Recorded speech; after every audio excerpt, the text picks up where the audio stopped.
Ya. Muy buenas a todos. En esta ocasión vamos a hablar de nuestro podcast de revisión colaborativa. Esta vez vamos a repasar algunos temas importantes en el curso de Lengua 2, como las figuras retóricas, ambigüedades, las explicaturas y las presuposiciones. La idea es explicar de forma sencilla de cómo estos elementos influyen en la comunicación y cómo muchas veces nos dicen más de lo que aparenta a primera vista. Siguiente, por favor.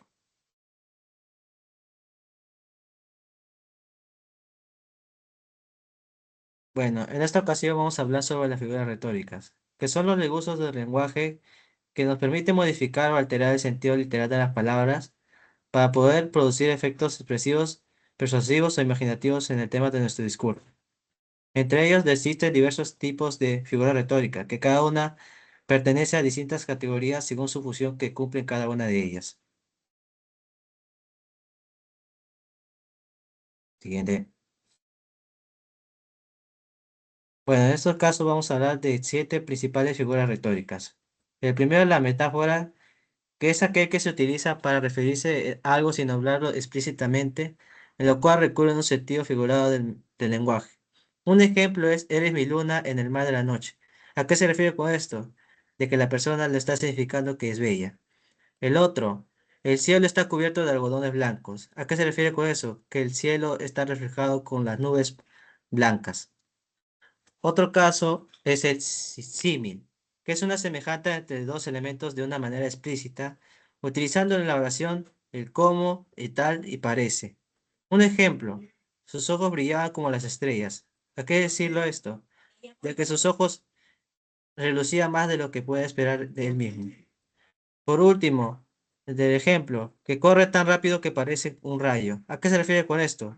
De que corre demasiado rápido o que es muy veloz, así, en un sentido imaginario.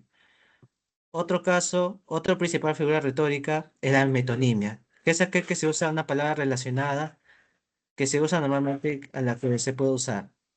Un ejemplo es, vamos a ver Alianza. ¿A qué se refiere con eso? De que está diciendo de que vamos a ver al equipo de fútbol Alianza Lima. Otro, tomemos una Pilsen. ¿A qué se refiere con esto? De que está diciendo de que vamos a tomar una cerveza Pilsen. Otra principal figura retórica es la sinécdoque, que consiste en asignar una palabra por un sentido más amplio de lo habitual. Otra principal figura retórica que tenemos, el más utilizado, es la hipérbole, que es una visión que exagera la realidad. Un ejemplo es decirlo de que así una persona exageradamente cuando tiene mucha hambre dice, tengo tanta hambre que tengo que quiero comer toda la olla de la comida. Y otro que es principalmente muchas personas lo usan exageradamente, le dicen, te lo he dicho miles de veces. Otra principal figura retórica es la personificación, que es aquel que se atribuye a las cualidades humanas u objetos o ideas. Un ejemplo es aquel que la noche vigila tus sueños. ¿Qué quiere decir con esto? De que la noche puede ser peligrosa o que puede vigilarte así. Otro, el silencio habló por mí. ¿Qué puede decir eso? De que el silencio ya reconoce que es lo que yo he hablado. O sea, que no ha dicho nada al final. Por último, principal figura retórica que tenemos es la ironía, que es aquel que dice lo contrario de lo que quiere expresar, a menudo de manera sarcástica. Un ejemplo de poesía de un profesor que puede decirle a su alumno que es, ¿qué puto eres? Solo llegaste una hora tarde. Y al final es decirlo de que él ya llegó demasiado tarde y que está por las puras ahí. Y otro es así, del tema así de los jóvenes de hoy en día. Dicen, qué suerte la mía, justo se me apaga la luz cuando quiero jugar. Bueno, ahora doy paso a mi compañero, ambigüedad léxica. Bueno, en cuanto a la ambigüedad ocurre cuando un enunciado puede interpretarse de más de una manera. Existen dos tipos principales de ambigüedades, que son la ambigüedad sintáctica y la ambigüedad léxica. En la ambigüedad léxica ocurre cuando una palabra tiene varios significados. Por ejemplo, el banco está cerrado, puede referirse tanto al asiento como a la entidad financiera. Y también vino anoche, que puede referirse a la bebida o el verbo venir. Estos se dividen en subtipos, que son la homonimia y la polisemia. En la homonimia se puede referir a bota de calzado o bota de botar, que son significados no relacionados. Y la polisemia son significados relacionados, como por ejemplo hoja de papel, hoja de árbol, que tienen relación entre sí. En la ambigüedad sintáctica se aparece cuando la estructura permite más de una interpretación. Por ejemplo, vi al hombre con el telescopio. En esto puedes inferir que o el hombre tenía el telescopio o yo usé el telescopio. Y también la niña golpeó al perro con el palo. El palo se usó como un instrumento para golpear al perro o el perro tenía el palo. También finalmente María habló con la chica en la fiesta.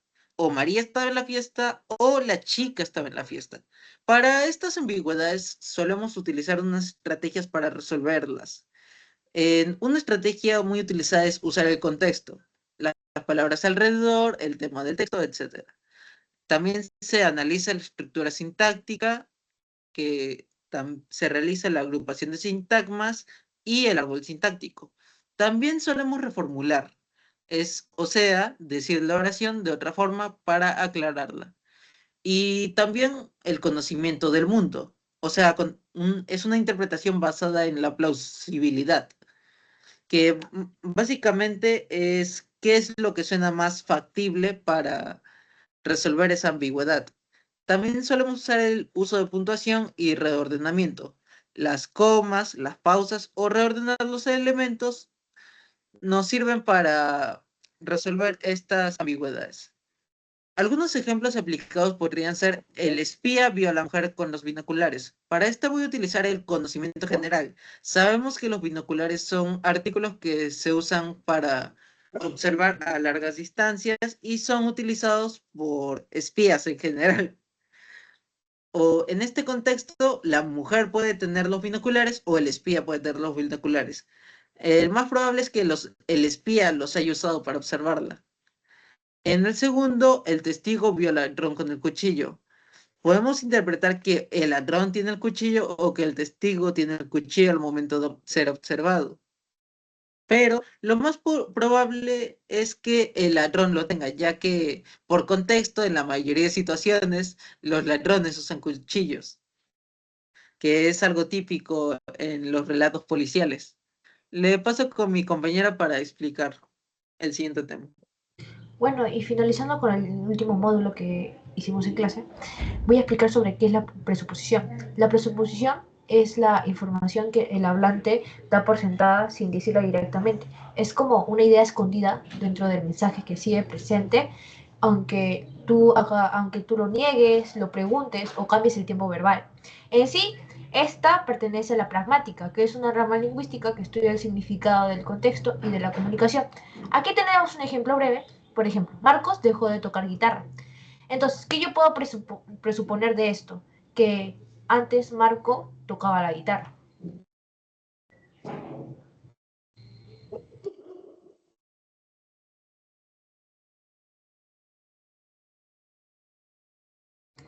Bien, ahora voy a hablar sobre la implicatura.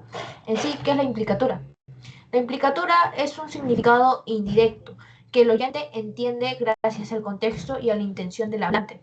Este también forma parte de la pragmática, que se refiere y en sí depende mucho del contexto y de la intención del hablante, ya que el oyente necesita interpretar lo que realmente se quiso comunicar. Un ejemplo breve. María, ¿tienes tarea para mañana? Inés, hoy no voy a dormir temprano. ¿Cuál sería la implicatura? Que Inés ha dejado a todo a último momento y va a madrugar y por eso no había hecho la actividad a tiempo. Bien, aquí tenemos los tipos de presuposiciones y existen 5: existenciales, factivas, lexicales o implicativas. Las existenciales: se asume la existencia de una persona, objeto o lugar mencionado en el enunciado. Ejemplo: el entrenador del equipo felicitó a los jugadores. ¿Qué se presupone de eso? Que existe un entrenador y un equipo. Las factivas: se basan en verbos o expresiones que implican que lo dicho es verdadero. Ejemplo: me alegra que hayas conseguido el trabajo. Se presupone que la persona consiguió el trabajo, lexicales o implicativas. Algunas personas suponen una acción anterior o un estado previo. Ejemplo, Paula volvió a practicar natación. Se presupone que Paula practicaba natación antes.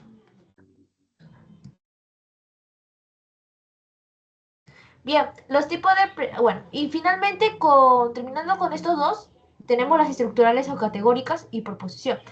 ¿Qué son las estructurales? Surgen por la forma gramatical de la oración, no por el significado de las palabras, o sea, en cómo está compuesto.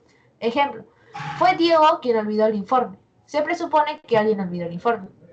Proposición, ocurre cuando se usa un posesivo, ya que se asume la existencia de lo poseído. Ejemplo, mi primo llegó del extranjero. Se presupone que tengo un primo.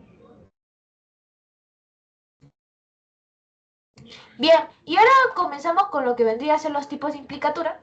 Existen dos. Entre ellas tenemos implicatura convencional y no convencional. La implicatura convencional depende del significado de las palabras. Por eso no se cambia en el contexto.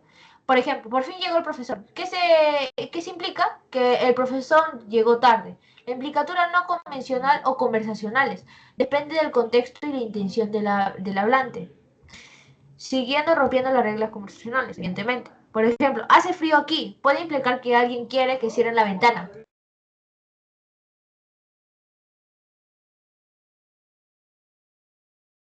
Bien, y finalmente tenemos lo que vendría a ser los test prácticos en las presuposiciones para saber cómo identificarlos de tal manera que voy a comentar. Por ejemplo, los test prácticos sirven para comprobar si una oración contiene una presuposición.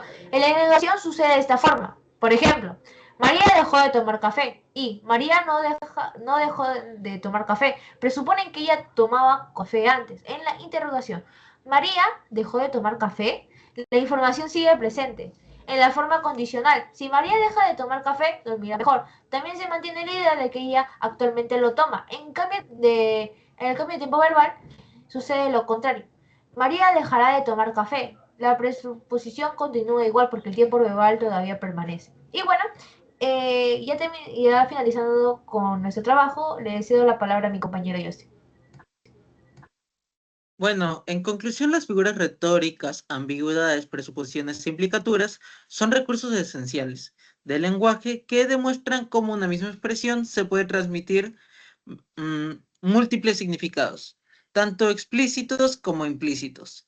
Las figuras retóricas embellecen y refuerzan los mensajes. Las ambigüedades evidencian que el lenguaje puede interpretarse de diferentes maneras. Y las presuposiciones, junto con las implicaturas, revelan que la información no siempre se expresa directamente. Comprender estos elementos permite interpretar correctamente un mensaje, identificar sentidos ocultos, evitar malentendidos y analizar textos con mayor profundidad mientras reconoces la verdadera intención del hablante, logrando así una comunicación más clara y efectiva. Muchas gracias. Universidad Científica del Sur. Mejoras tú, mejora el mundo.